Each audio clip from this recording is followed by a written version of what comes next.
हनी ट्रॅपवरून नाना पटोलेंनी pen drive bomb टाकला। हनी ट्रॅपचा मुद्दा सरकार गांभीर्याने घेत नाही, पटोलेंचा हल्लाबोल, तर सरकार गांभीर्याने तपास करतंय, शिंदेंचं उत्तर।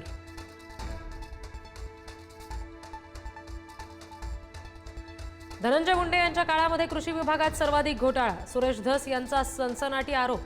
कृषी संचालक विनय आवटेच्या एसआयटी चौकशीची धस यांची मागणी। महादेव मुंडे प्रकरणात सुद्धा धस यांचे गंभीर आरोप। महादेव मुंडेंचं कातडं हाडं आकाच्या टेबलावर होती।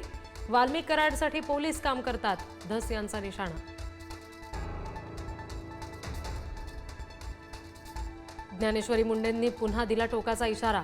1 महिन्यात आरोपी न सापडल्यास आत्महत्येचा इशारा, तर परळीतील बंगल्यावरून फोन आल्यानं तपास थांबला, ज्ञानेश्वरी मुंडेंचा गंभीर आरोप।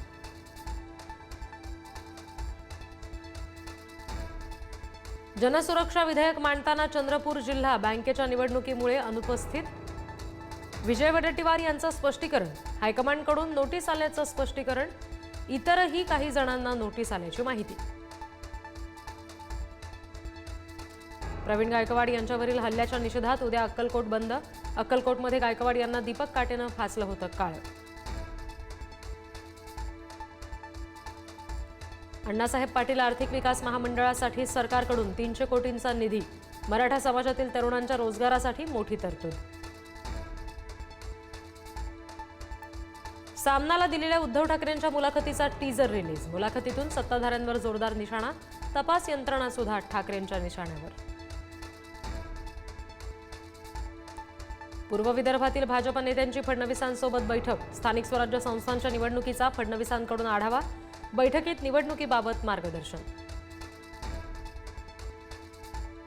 नाशिकमध्ये सुरू असलेल्या बिऱ्हाड आंदोलनातील शिक्षकांनी घेतली राज ठाकरेंची भेट, आदिवासी आश्रमशाळांमधील शिक्षक कर्मचाऱ्यांचं आंदोलन सुरूच।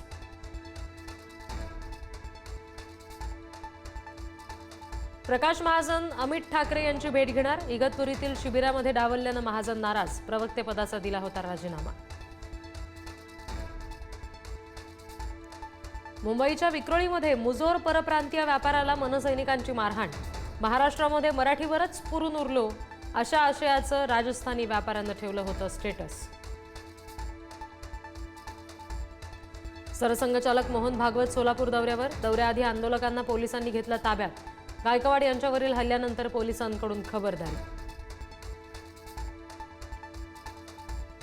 नाशिकच्या दिंडोरीत भीषण अपघात, 7 जणांचा मृत्यू, अल्टो आणि दुचाकीच्या धडकेमध्ये अल्टो नाल्यात पलटली, पाण्यात बुडून अनेकांचा मृत्यू। पुण्यामध्ये गे डेटिंग ॲपवरून सापळा रचून तरुणाला फसवलं, अश्लील व्हिडिओ कुटुंबियांना दाखवण्याची धमकी देत उकळले पैसे, 1 अटकेत 1 फरार। नगरच्या राहुरीमध्ये वीज बिल भरण्यासाठी विद्युत विभागाच्या शेतकऱ्यांना तगादा, वसुलीसाठी डीपीज बंद करण्याचं अजब धोरण, अडचणीतल्या शेतकऱ्यांना सवलत मागून सुद्धा प्रशासन मात्र लक्ष देत नसल्याचं समोर। राज्यातील अनेक जिल्ह्यांमध्ये पावसानं दडी मारल्यानं पिकं संकटात, पाण्याअभावी पिकांनी माना टाकल्या, शेतकऱ्यांवर दुबार पेरणीची वेळ। पीएम किसान सन्मान योजनेचा 20वा हप्ता लवकरच जमा होणार, उद्या शेतकऱ्यांच्या खात्यात पैसे जमा होण्याची शक्यता। अर्ध्या मुंबईची तहान भागवणाऱ्या भातसा तलावातील पाणीसाठा 75%वर, मुंबईकरांची चिंता मिटली, इतर धरणांमध्ये सुद्धा चांगला पाणीसाठा। शाळांची फी वाढ नियंत्रित करणार, विधानसभेत दादा भुसेंची माहिती, अनेक शाळांबद्दल फी वाढीच्या तक्रारी, सरकार अनियमितता कमी करणार। ॲप आधारित टॅक्सी चालक संपावर, प्रति किलोमीटर फक्त 8 ते 9 रुपये नफा मिळत असल्यानं नुकसान, संपाचा ग्राहकांना मोठा फटका।